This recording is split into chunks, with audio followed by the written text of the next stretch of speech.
दोस्तों जानवर ऐसे जीव होते हैं जिनको हम कितना भी पढ़ ले पर उनके हर एक बर्ताव को हम नहीं समझ सकते। यहाँ तक कि ये भी कहा जाता है कि चिंपैंजी के डीएनए हमसे लगभग 90% तक मिलते हैं, लेकिन उन्हें भी हम आज तक पूरी तरह से समझ नहीं पाए। आज हम आपको इन जानवरों के ऐसे ही कुछ बर्ताव दिखाने वाले हैं जिनको जानकर आप जरूर चौंकने वाले हो। ये वीडियो सबसे अलग और इंटरेस्टिंग होने वाला है, तो इसे जरूर पूरा अंत तक देखें। लेकिन जो अगला वीडियो हम आपको दिखाएंगे वो पहले जितना मजेदार नहीं है। आप वीडियो में देख सकते हैं कि किस तरह कुछ लापरवाह लोग सिर्फ मजाक के लिए लंगूर को शराब पिला रहे हैं। ये शराब इंसानों के लिए तो हानिकारक है ही, पर जानवरों के लिए और हानिकारक होता है क्योंकि इसमें काफी सारे केमिकल्स मिलाए हुए रहते हैं। इसी तरह इंटरनेट पर कई सारे वीडियो भी मौजूद है जहाँ पर बंदरों को सिगरेट जलाकर दी जाती है और बंदर हमारी नकल करके उसे पी लेते हैं। ये घटनाएं जू यानी प्राणी संग्रहालय में काफी ज्यादा होती है। वहाँ पर देखने आए लोग बीड़ी या सिगरेट को जलाकर उनके पिंजरों में फेंकते हैं। इससे उन्हें ये सब पीने की आदत लग जाती है और वो फिर दूसरे लोगों से शराब और सिगरेट की मांग करने लगते हैं। दोस्तों आप इस विषय के बारे में क्या सोचते हैं, ये हमें कमेंट में जरूर बताइएगा। दोस्तों ऐसा कहा जाता है कि इंसान पहले बंदर हुआ करते थे और साइंस ने इसे प्रूव भी करके दिखाया है, जो ये जताता है कि उनमें भी इंसानों की तरह ही भावनाएं होती है। ऐसा ही एक एक्सपेरिमेंट किया गया था भारत के लंगूरों के साथ। उनके सामने एक रोबोट बंदर को रखा गया था। उसे अकेला देख एक मादा उसके पास आकर उसे बहलाने लगी। आमतौर पर लंगूर के बच्चे अपनी माँ को काफी कसकर पकड़ते हैं, पर यह रोबोट होने के कारण वो उस मादा के हाथ से गिर जाता है। उसे न हिलता देख मादा को लगता है कि उसकी गलती की वजह से उस बच्चे की जान गई। वो उसे उठाकर रोने लगती है और फिर कुछ समय बाद वो उसे उठाकर ऊंची जगह पर जाकर रख देती है।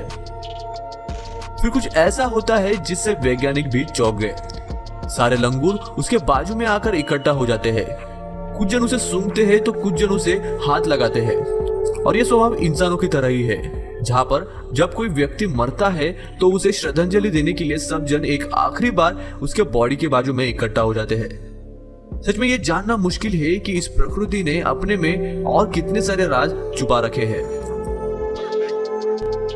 दोस्तों आपने बकरियों को बड़े बड़े घास के खेतों में चरते हुए देखा होगा। आपने उन्हें शायद पेड़ों पर चढ़ के पत्ते खाते हुए भी देखा होगा, पर क्या आपने कभी बकरियों को डैम की दीवारों पर चढ़ते हुए देखा है? आपके मन में सवाल आया होगा कि जहाँ पर झाड़ियाँ या घास का दूर दूर तक नामो निशान नहीं, वहाँ पर आखिर बकी गहराई देखोगे तो आपको समझेगा कि सिर्फ कुछ ग्राम नमक के लिए ये बकरियां अपनी जान दांव पर लगाती है। यहाँ तक कि बच्चे भी बिना कुछ सोचे समझे अपनी माँ के पीछे इस मौत के कुएं में चले जाते हैं। तो यदि इन बकरियों ने इसे खाना बंद कर दिया तो इनका शरीर सही से काम करना बंद कर देगा और हड्डियां भी अच्छे से नहीं बढ़ पाएगी। दोस्तों इस जंगल के सारे जानवर अपने हर रोज की जिंदगी जीकर बोर हो गए थे। यहाँ तक कि इन्होंने जगह और मादाओं के लिए लड़ना भी बंद कर दिया था।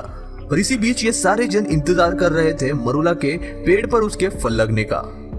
जब ये फल नए नए आते हैं तब वो काफी स्वादिष्ट होते हैं, पर हाथी जैसे ताकतवर जानवर और बंदर के पेड़ चढ़ने के स्किल वाले जानवर ही इन्हें खा पाते हैं।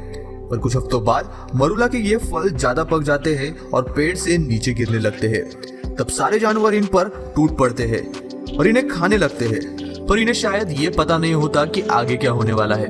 थोड़ी देर में ये फल उनके पेट में फर्मेंट यानी सड़ना शुरू कर देते हैं और ये अल्कोहल यानी शराब में तब्दील हो जाते हैं। और घर जाते वक्त इन जानवरों का स्वभाव बदल जाता है। जो शराब इनके पेट में बन रही थी वो अपना असर दिखाना शुरू कर देती है। इससे एक बात तो क्लियर हो गई है, चाहे वो इंसान हो या जानवर, नशा दोनों को एक जैसा ही चढ़ता है। इनका बर्ताव देखकर हंसी रोक पाना सच में काफी मुश्किल काम है, पर ये नींद उनकी सालों में एक नींद ऐसी होगी जहां वो बिना शिकारी से डरे चैन से सो पाए होंगे। दोस्तों जब आप किसी मछली के बारे में सोचते हो तो दिमाग में एक ऐसी चीज आती है जो पानी के बाहर ज्यादा से ज्यादा 1 घंटे तक जिंदा रह सकती है। पर आज हम आपको ऐसी मछली के बारे में बताने जा रहे हैं जो बिना पानी के 2 से 3 साल तक जिंदा रह सकती है।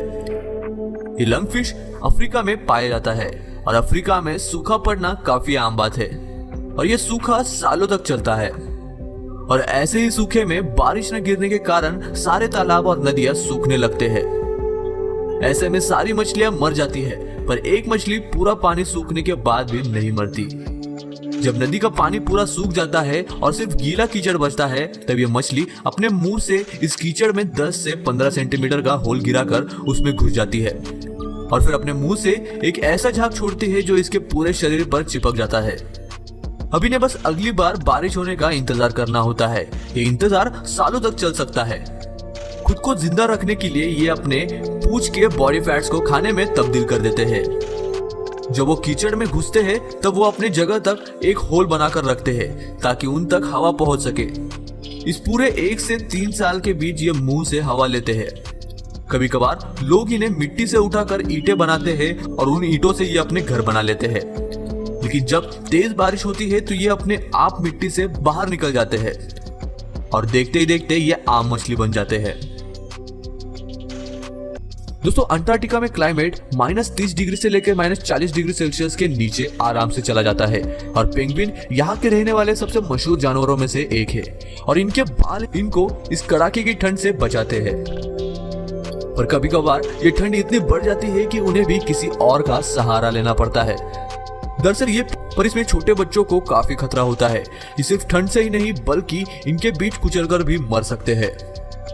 लेकिन ये एक बच्चा बाहर ही रह गया और ठंड के कारण मर गया। जब तक उसकी माँ उस तक पहुंची तब तक उसने अपना दम तोड़ दिया था। वो पहले तो अपने चोंच से उसे उठाने की कोशिश करती है, पर जब वो हिलता ही नहीं तब उसे समझ आ जाता है कि वो मर गया है और फिर वो जोर जोर से चिल्लाने लगती है जैसे कि वो रो रही हो। और कुछ ही देर में वहां एक दूसरा पेंगुइन आकर उसके बाजू में खड़ा हो जाता है, जिसे देखकर ऐसा लगता है जैसे कि वो मरे हुए बच्चे की माँ के दुख में शामिल होकर उसे सहारा देने आया है। दोस्तों, इससे एक बात तो पता चलती है कि भले ही उनकी बुद्धि या इंटेलिजेंस हमारे जितनी न हो, पर उनकी भावनाएं बिल्कुल हमसे मिलती है। इसका अर्थ ये है कि भले ही उनके पास दिमाग ना हो, पर दिल जरूर है। इसके बाद यदि आप कभी किसी को जानवरों के प्रति हिंसक होते हुए देखते हैं तो उन्हें जरूर रोकें। दोस्तों, आमतौर पर जानवरों में नर बच्चे पैदा करने में अपनी मदद करने के बाद उन्हें छोड़कर चले जाते हैं, जहां बाद में मादा उनकी देखभाल करके उन्हें बड़ा करती है। पर अफ्रीकन बुलफ्रॉग में ऐसा नहीं होता। यहाँ पर मादा अंडे देने के बाद उसे छोड़कर चली जाती है और नर उनकी देखभाल करता है।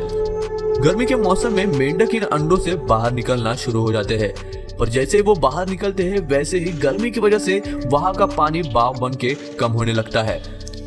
यदि ये और कुछ समय तक ऐसा ही चलता रहेगा तो पानी पूरी तरह से सूख जाएगा और सारे बच्चे मर जाएंगे। इसीलिए नर बुलफ्रॉग उनके छोटे से पानी के पॉन्ड को एक बड़े पानी के पॉन्ड से जोड़ता है, जिसके लिए वो अपने ताकतवर पैरों का इस्तेमाल करता है। इतना ही नहीं, बड़े पानी के रिजर्वायर में ले जाने के बाद भी वो उनके साथ ही रहता है और उन्हें सांप और अन्य शिकारी जानवरों से बचाता है। आपको बता दें कि ये मेंढक हमारे आम मेंढकों जैसा नहीं है। ये उनसे 5 गुना बड़ा और वजन में 1 से 3 किलो तक का होता है। इसीलिए इनका शिकार करना कोई आम बात नहीं है और बड़े होने के कारण ये शिकार भी बड़े करते हैं। ये कीड़े मकोड़ों के साथ साथ चूहों को भी खा लेते हैं। सच में किसी ने सोचा नहीं था कि ये मेंढक भी इतने खतरनाक हो सकते हैं। सिर्फ मेंढक ही नहीं, यहाँ तक कि मगरमच्छ भी अपने बच्चों का ख्याल काफी अच्छे से रखती है। दुनिया में सबसे ताकतवर जबड़ा होने के बावजूद भी ये अपने बच्चों को काफी सटीकता से उठाती है। जब अंडों में से छोटे बच्चे बाहर निकलते हैं तो उन्हें पानी में ले जाने के लिए मगरमच्छ उन्हें अपने मुंह में उठा लेती है और ये ख्याल रखती है कि उसके ताकतवर दांत उसके बच्चों को हानि न पहुंचाए। आपको इनमें से कौन से जानवर का स्वभाव सबसे अजीब या रोचक लगा, ये हमें कमेंट में जरूर बताइएगा।